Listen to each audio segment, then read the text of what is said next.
Let me shift. Excellent. Here we are today on day 2 of your 60-second challenge. So I'm going to take a moment just to recap on what we did yesterday. I'm going to ask you a couple of questions, which I think you'll enjoy. And I am going to begin with you your 60-second speech, right? So just to recap, yesterday I was just putting into context why you would want a 60-second speech, where you would use it. What's different from this structure to the old elevator pitch? Why I call it a TEDx style signature 60-second speech. Very briefly recap. The reason that you need this structure and the reason why you should be happy, so happy that you're here and you're getting this structure is that the old style elevator pitch is over. It has to be. It doesn't work anymore because people's attention spans are less than half what they used to be. If you use the same approach, the same strategy from before, it's just not going to work anymore. So your job is harder. I'm making it easier though, because I'm giving you a structure that works. But your job is to get people's attention from the get-go. So today, the structure that I'm going to give you works. It's proven, it's tested, it makes money. So you're going to get the structure today. And the good news is you get it for life. You get it for life. It's not just for today or for this week. You get it for life. Now, look, can we all be grown up here? Obviously, you got to get good at this. I'm going to help you get the structure. That structure, that script that you use is obviously crucial. And you got to get good at it, right? I did not make 10K the first time I did my 60-second speech. No, I got a great structure. I got a great script after a lot of investing and coaching, quite frankly, to get it. So I'm wrapping all that up and giving it to you today. And we're all over 21.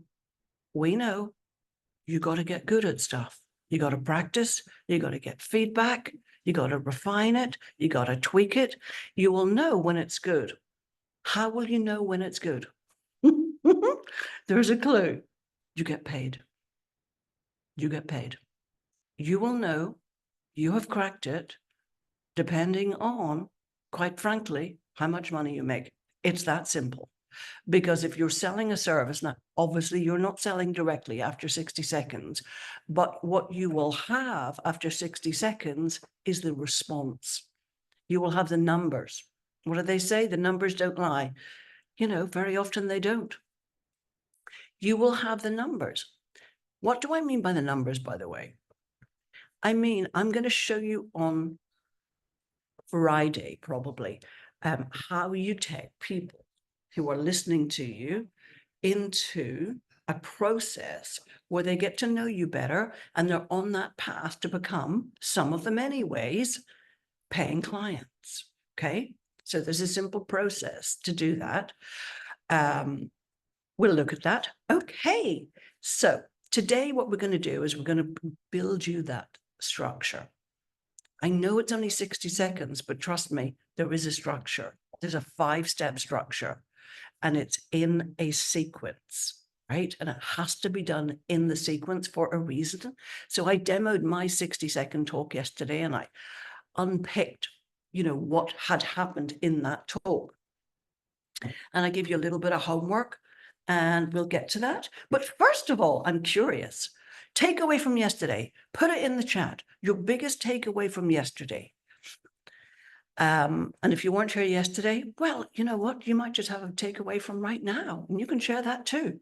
So while you're doing that, I'll just say hello to everyone, Renford and Margot and Anne and Tove and Vishal and Sam and Caroline and Cheryl Ann and Susie and Yvette and Tina, and you're all over the place. We've got Ireland represented. We've got Bermuda. We have got the north of England, the south of England. We got people from everywhere. I love this. Yvette, absolutely don't start with I. It's funny because I'm on this, I'm in a mastermind at the moment, and they're doing this very high level sales training. And he's a very no nonsense sales trainer. And some of the things he's saying, or actually what I was saying yesterday, but he's just taking it to a whole other level.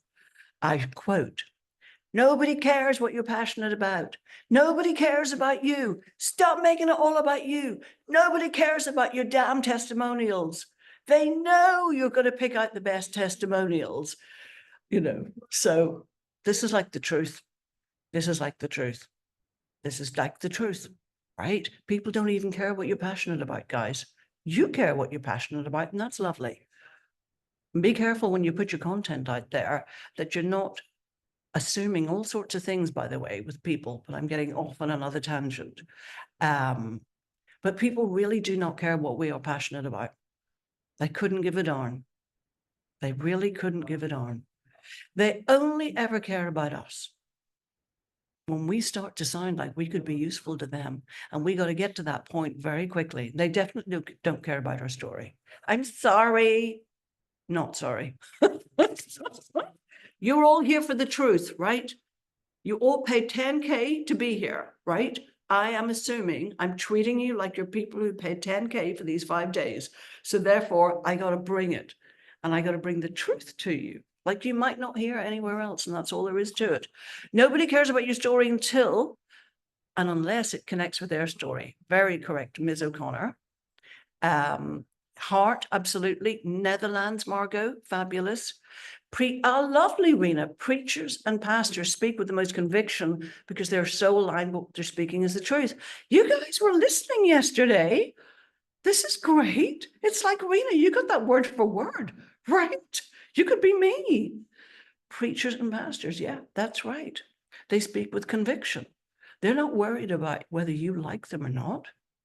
They're not worried about whether their bum looks big or their lipstick is smeared. Those are no concerns for them. They got bigger things to be contending with. 5 sections of the talk. Yeah. Beautiful. British Columbia, Lisa Marie. Good gosh. Sell the big idea. Correct. Watch for that big idea. Make sure that's one simple big idea, not 3, not in a 60 seconds. Good. Well, this is terrific. And I'll just take that from Yvette. She's loving it. Alrighties.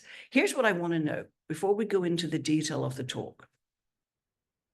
I want to know now, has this been worth your investment of 10K? I'm only joking. I just had to say that. Actually, this would be a very good investment of 10K, especially if you went out there when you got good at this and made 10K after your first 1-minute talk.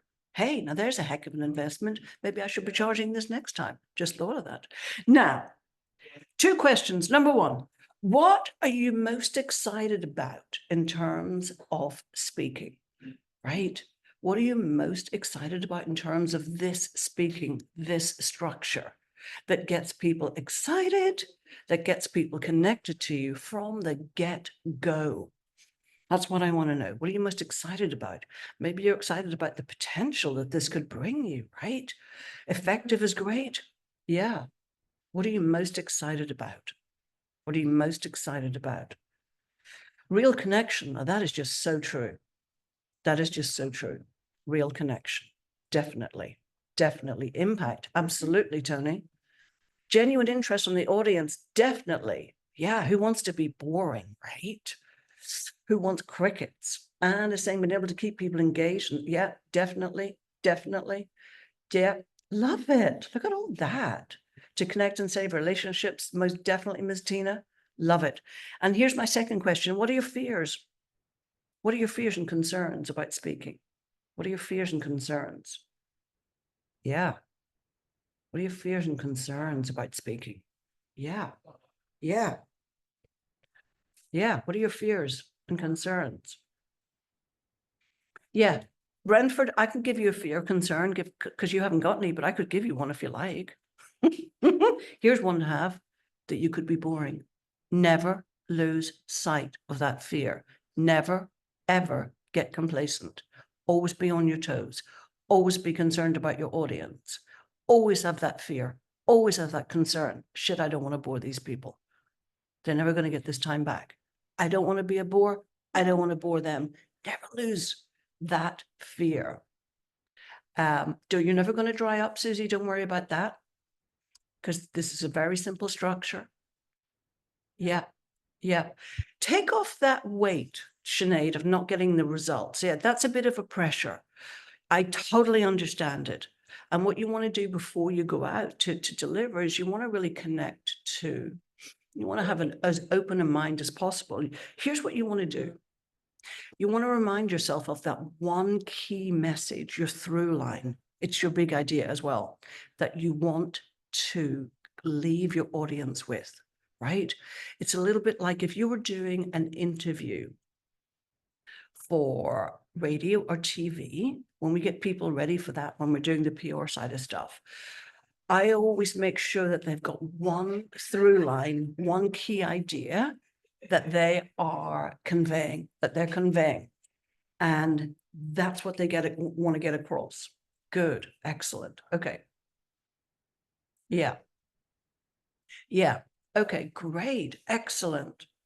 Yeah.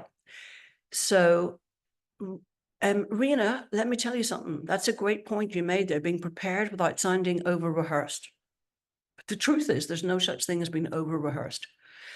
I'll be honest with you. When I was prepping for my first 60-second speakathon, my 1 minute, I rehearsed like a mad person.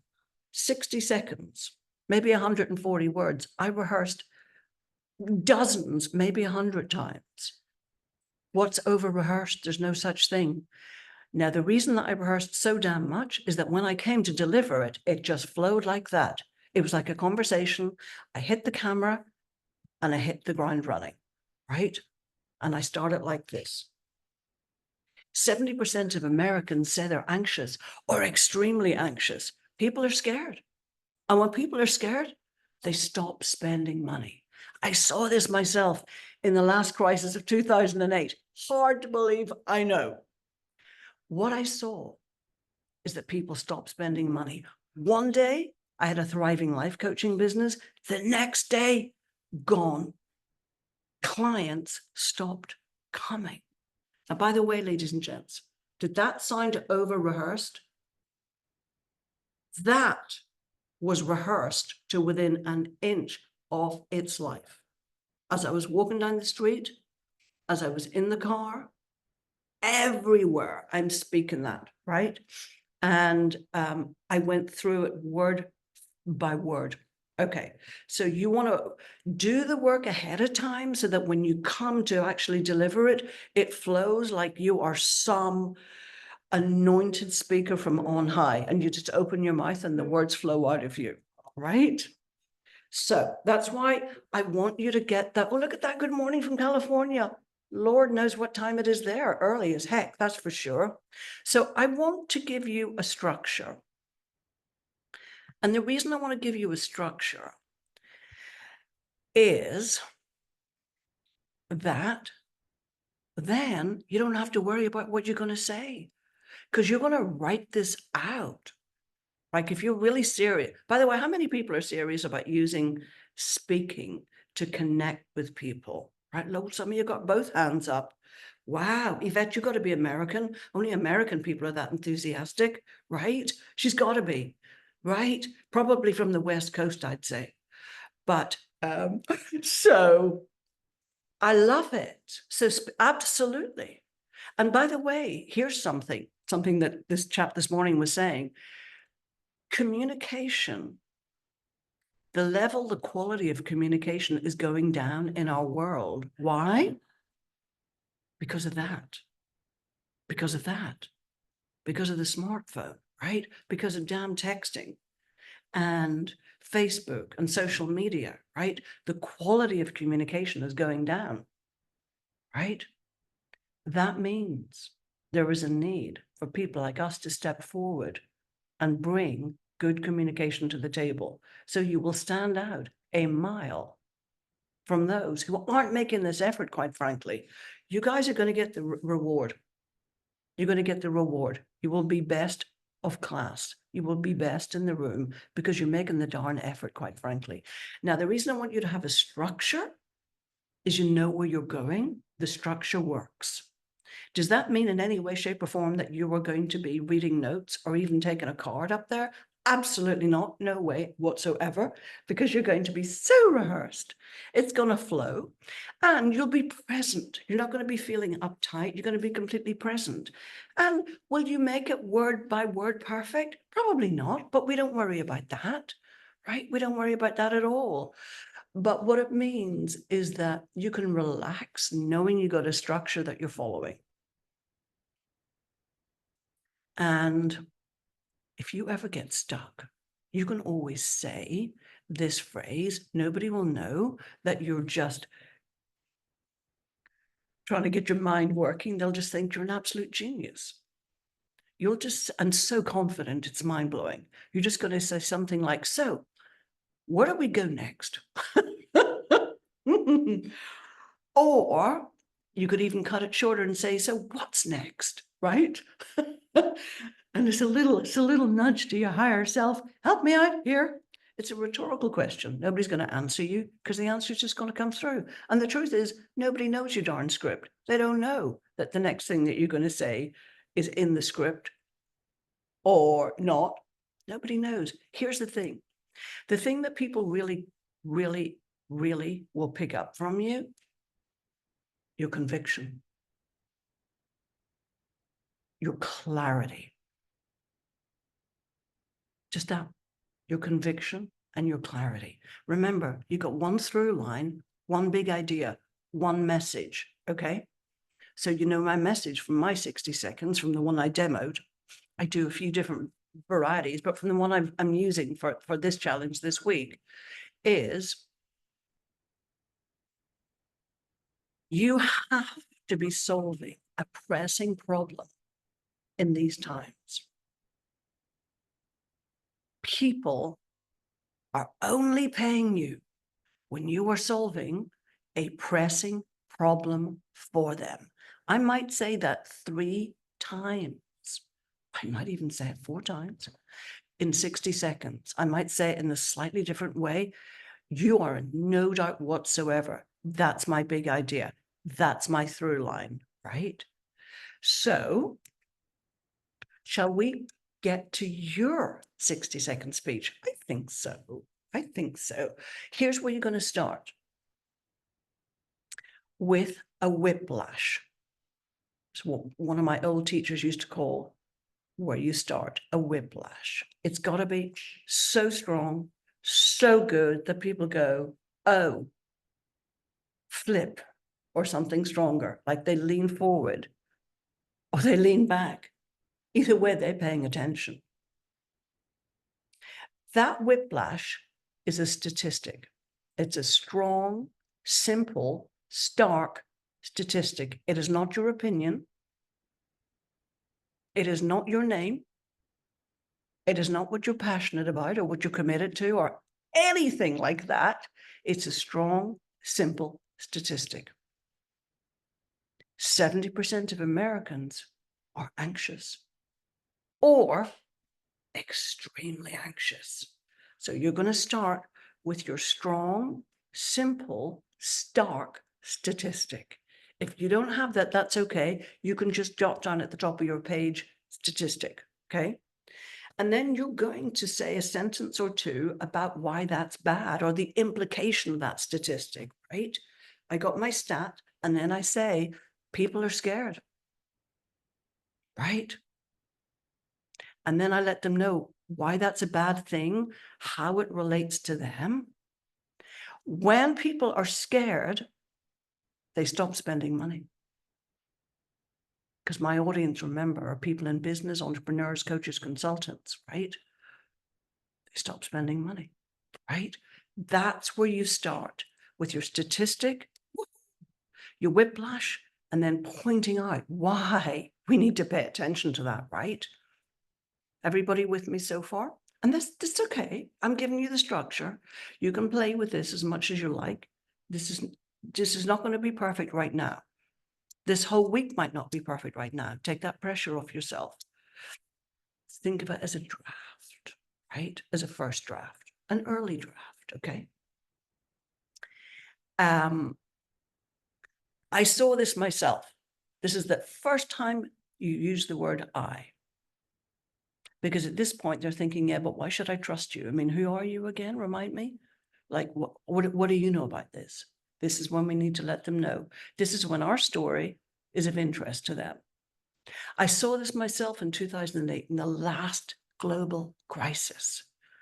Now, if you can put a little bit of humor in your 60 seconds, okay? If it's a tiny bit self-deprecating, all the better. It shows that you're not a smarty pants and you take yourself too seriously.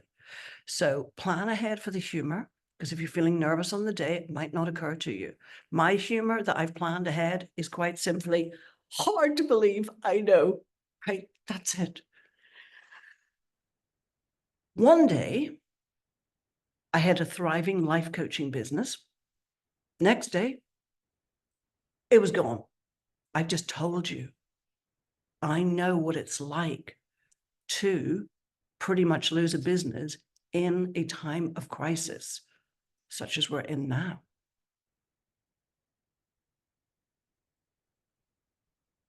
I'd love to tell you I figured it out overnight. I didn't. My son and myself, we had to move from our lovely fancy house. But when I did figure it out, money started to flow again.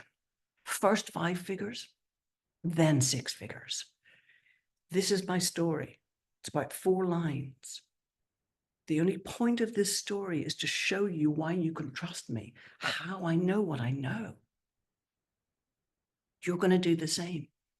Again, do not worry about getting it perfect. Start your sentence with, I know this, I saw this, something that gets you to show how you know what you know, okay? And the story is going to do 2 things. By the way, this is, some of my students and clients are in here, so I'm just going to tell you all, this is a very small version of something that we do much more thoroughly in for a longer talk, right? So we're just condensing it. Your story has to show some degree of empathy. Why you have empathy with your audience. Like, I know my audience is going to be in very, very serious trouble if they don't grasp that they got to be selling important stuff to people. Anything fluffy and life coachy, in my experience, ain't gonna work. Because if it was gonna work, I'd be selling it. I'd still be selling it, right? So I want them to know, and they deserve, your audience needs to know why they should listen to you. Of course they do. You need to show them, okay? And then just as importantly, you have to give them the result, right? Of course I didn't figure it out overnight. Who figures huge things out overnight, right? Didn't take me forever. Back to my script. I digress. But when I did figure it out, money started to flow into my bank account again. And by the way, you've got the script of this from yesterday, and you'll see that when I speak it, I am so on the damn script. It's just like it flows. That's how it needs to be for you, right? I might get the odd word or the odd sentence slightly different, but not very much.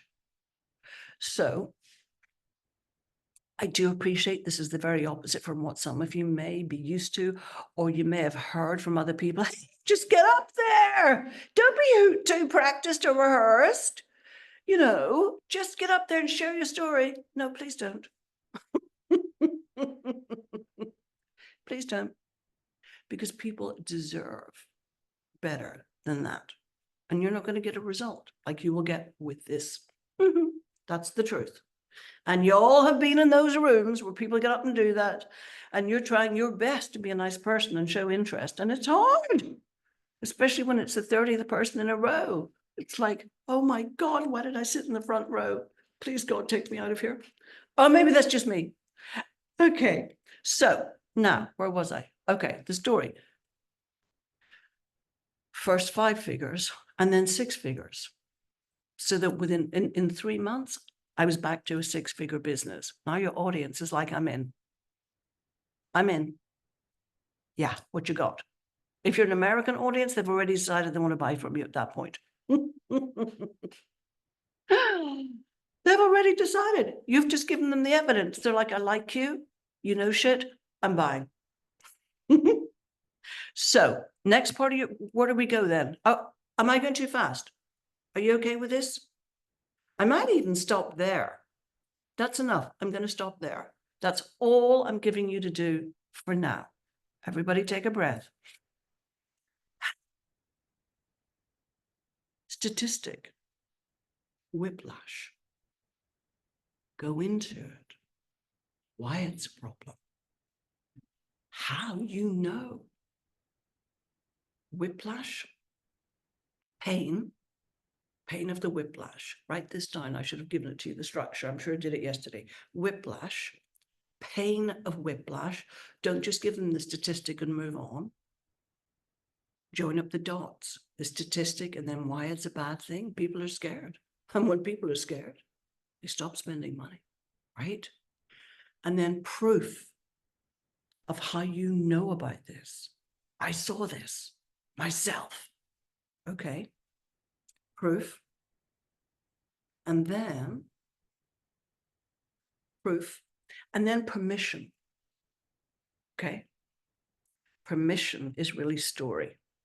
Permission is what gives you permission to stand in front of them and share your big idea.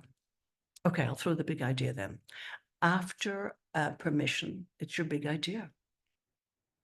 So I say something like, money started to flow, 5 figures, 6 figures, and I was back to I was back to a 6-figure business in 3 months. Here's what I saw. And here's the big idea, right? People will only pay you to solve a pressing problem in a time of crisis. That's the big idea. And if I stop the talk there, I've done my job, because I'm already getting ready to let them know that there's a link about to drop, because I will stop at about 54 seconds to start going into, there's a link going in the chat right now. If I'm in a physical room, I'll say something, whatever it is, there's a QR code or whatever the call to action happens to be, right? So that is plenty for us to look at now. Okay, how is this working for you? How are you feeling about this? What are you hearing? What are your questions? Well, that's a great question, Anne. Will it land? Is it enough? Can you do it? Yeah, absolutely. This is where conviction comes in. Yeah. In the 60 seconds, it's one big message. Yeah. And by the way, if I was doing that talk in 15 minutes or even 45 minutes, the big message is still the same. Pardon me. If it was that talk, the big message is still exactly the same.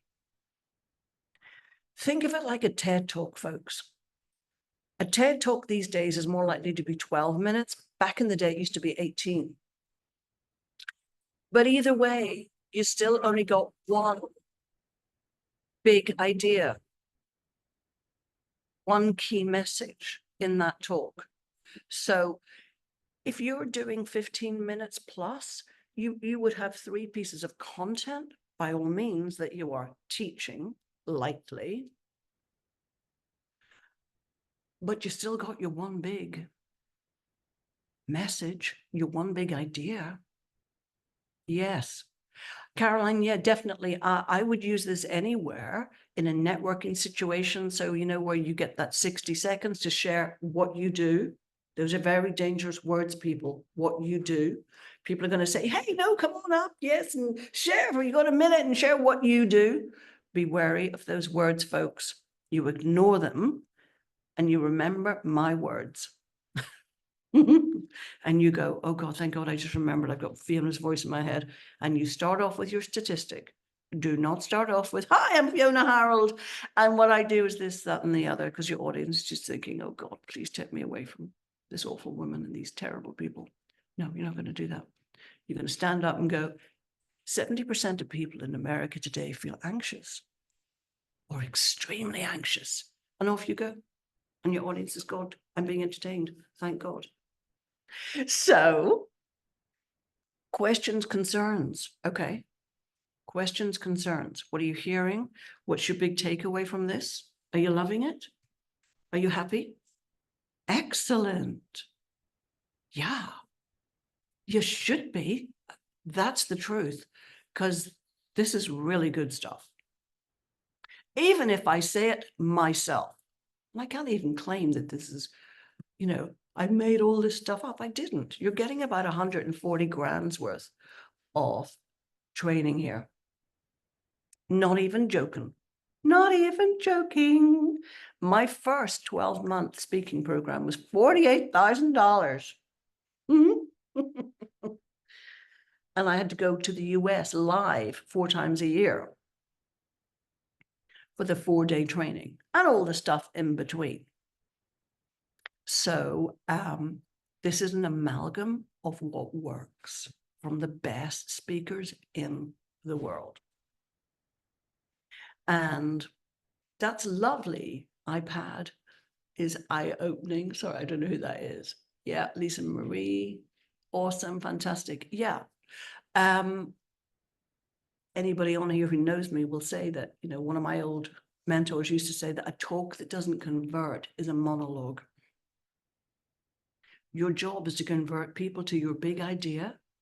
Your job is to convert them, quite frankly, those who are right for you, some of them into paying clients, because that's how you get to help people. It doesn't matter if you're Martin Luther King himself come down to do this 1 minute or 15 minute. It's not going to change somebody's life in that time. It will inspire them. It could motivate them. Both very precious things that can evaporate in a few hours. You want to get them on board to help you, to get your help on board. So you got your stat, you got the problem that you're addressing, you got why they can trust you, you got your big idea. That is enough for right now. And if you only did that really well, you've just landed communication, quality communication with your audience. Yeah. Yeah. Can you see how different this is, in all honesty, folks, from, what people are doing out there? What is the norm?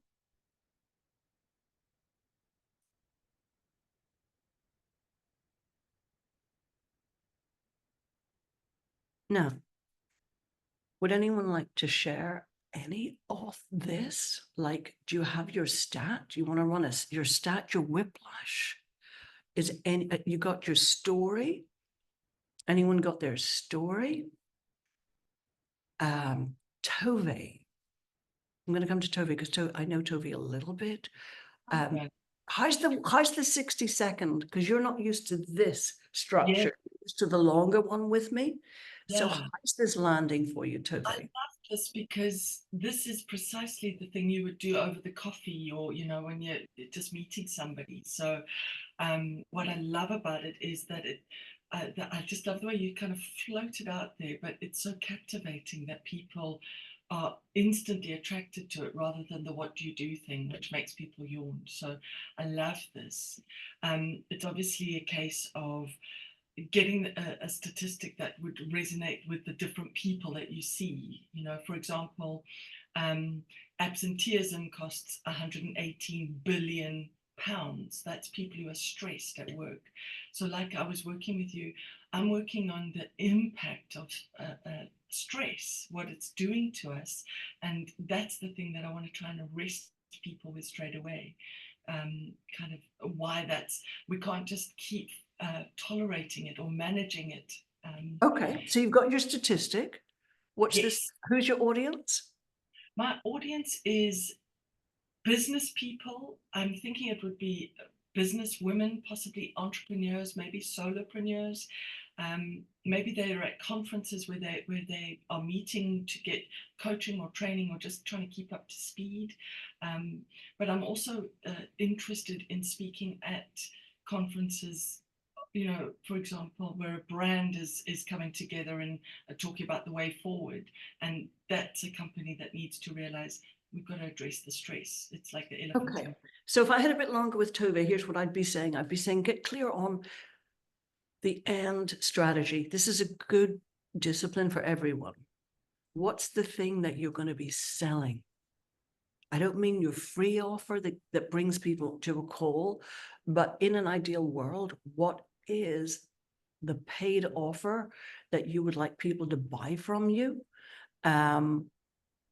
So what would that be, Tove?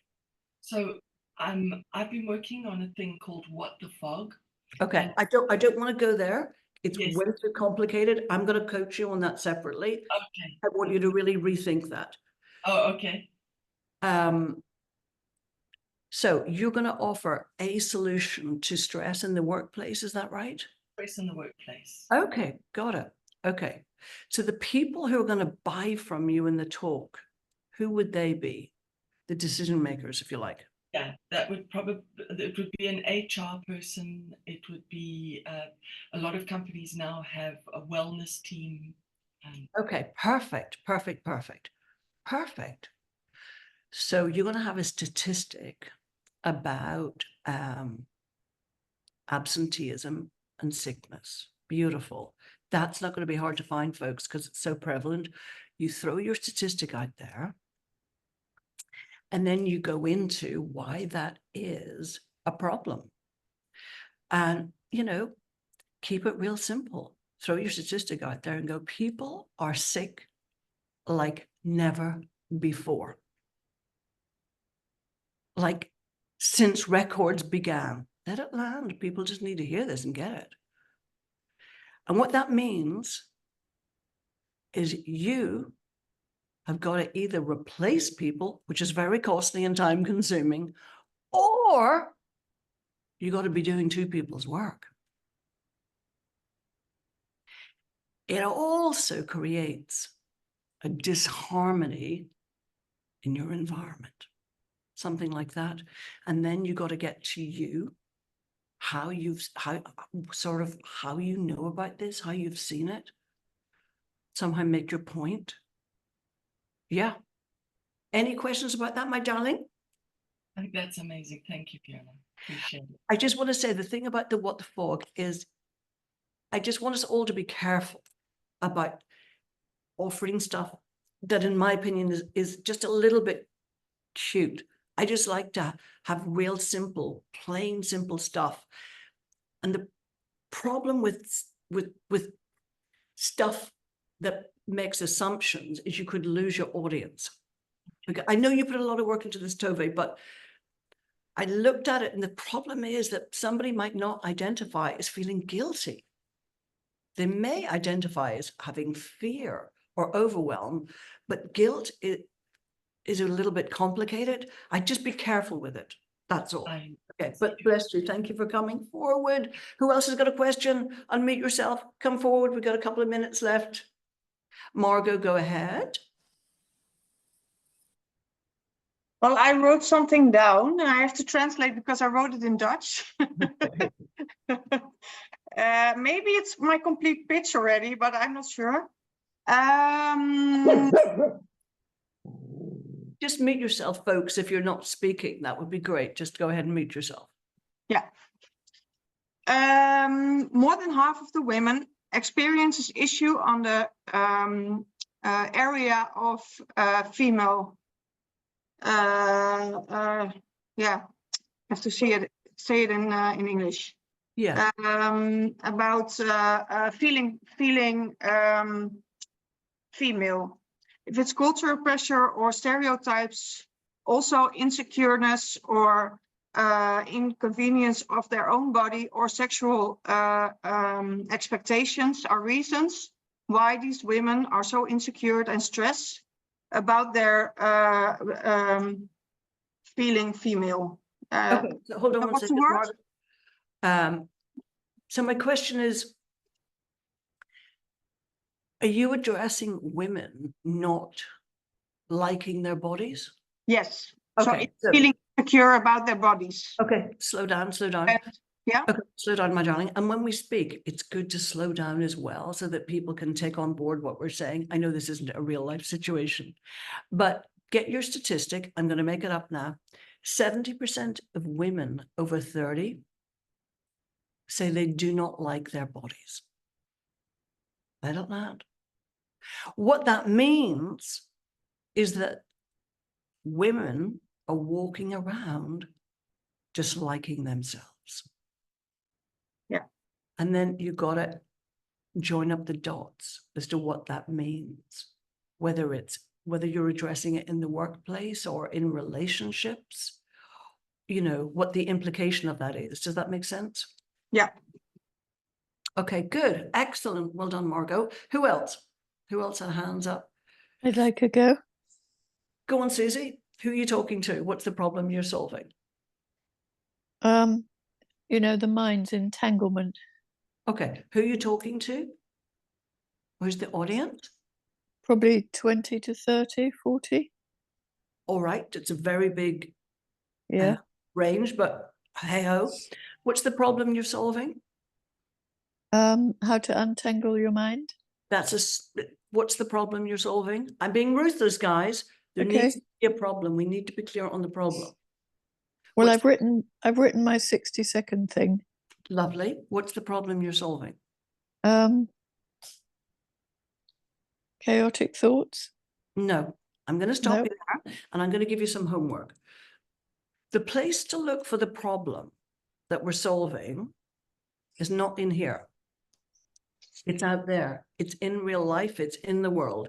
Get clear on who it is you want to help. Get clear on their biggest problem. Not the problem we think they've got, not our assessment of their problem, the real problem. So yeah, do that homework, my darling. Excellent. Who else? Who else has a question, a concern, a little bit of feedback? We've got a couple of minutes.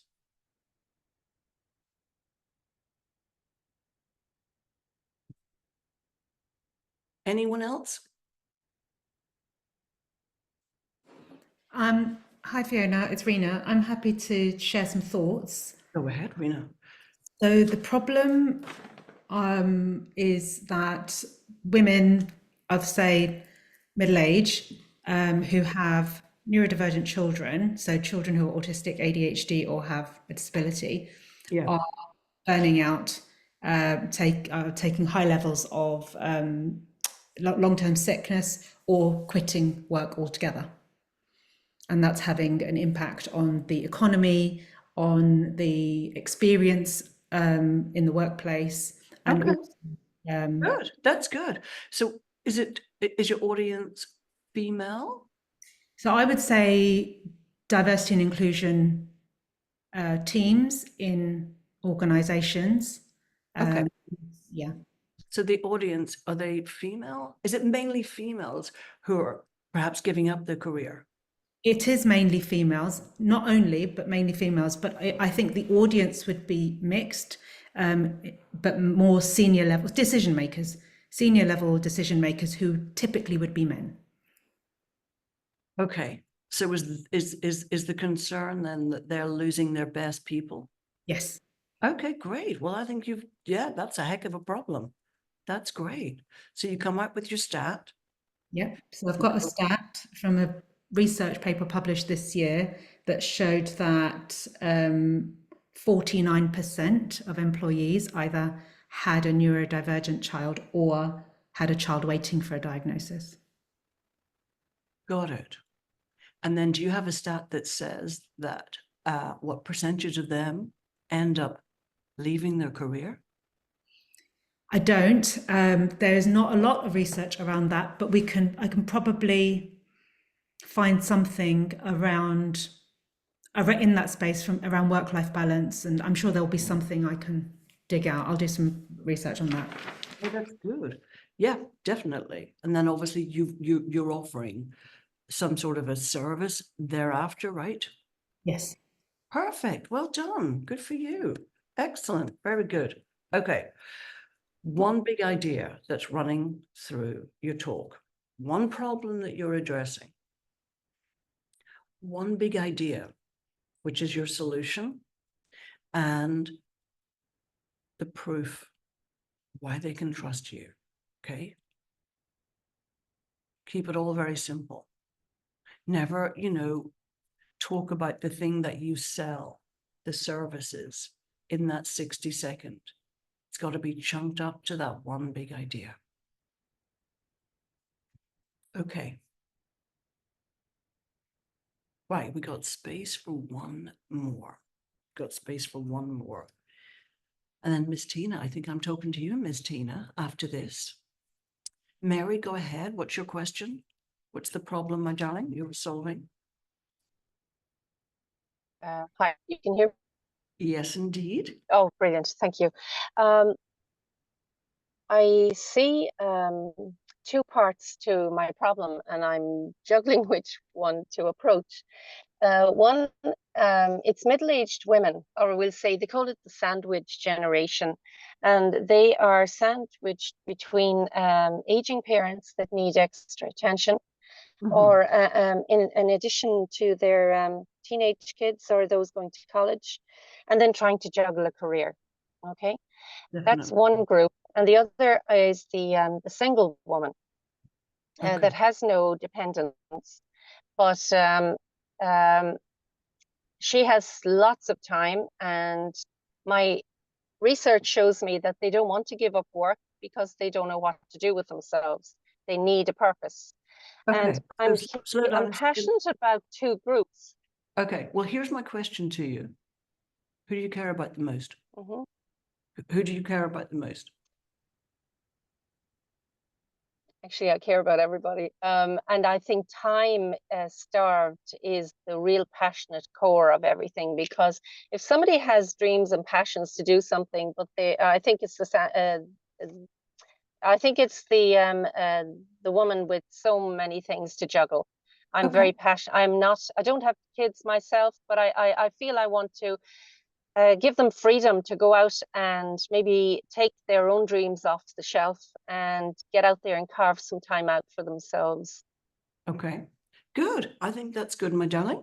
And also, where do you have permission? Like, we also got to, look at where, because look, if we don't look at this, I promise you, your audience is looking at it. They're going to be thinking, yes, but who are you? Okay. Why should I trust you? So we need to address that and be able to show why, right? How we know what we know. Did I just lose you there, Mary? I think I might have lost Mary. We'll wait for her to come back. I think she's in her car. Dan Kennedy said, I'm here. Are you there, darling? Yeah. Sorry so about that. where do you have permission? Yeah. What do you have permission to offer, to speak on, to help with? My background is executive PA. I've also set up 2 restaurants in the past. I've traveled. Okay, tell me what you have permission to help people with, these women. As in what I can do for them? Is that right? Is that what you mean? Would I pay you to help me if I'm that sandwich woman? All right. Okay. Maybe you have a lot of cash, but you have no time. Concierge services. Okay, so here's the thing for everybody: go through the structure. The structure is going to answer all of these questions. The structure has a discipline that forces you to really give people what they want. Your audience at some point They may not say it because it's going to sound rude. They will be thinking it. If you don't address Okay. it, they're going to be thinking, why should I trust you? All right. The Dan Kennedy question is, why should I trust you versus all and any other options, right? So we need to be able to present, like I did in the example, of Mhm. how I know what I know. Oh, I guess you. Yeah. Go through the Be an structure. expert. It's a discipline. Go through the structure. It's really very, Okay. very simple. It's a great discipline. Mhm. Good. Okay. Thank One you. last question. You're so Thanks. welcome, Mary. Any last Thank questions you. before we finish? You are so welcome. Yvette, the structure is in the handout. Yes. Yeah, and it's also what I've been going through here, right? So whiplash, which is your statistic that positions the problem. Whiplash to position the problem. Pain of the problem. Don't just give them the statistic, but give them a sentence or two as to what that actually means.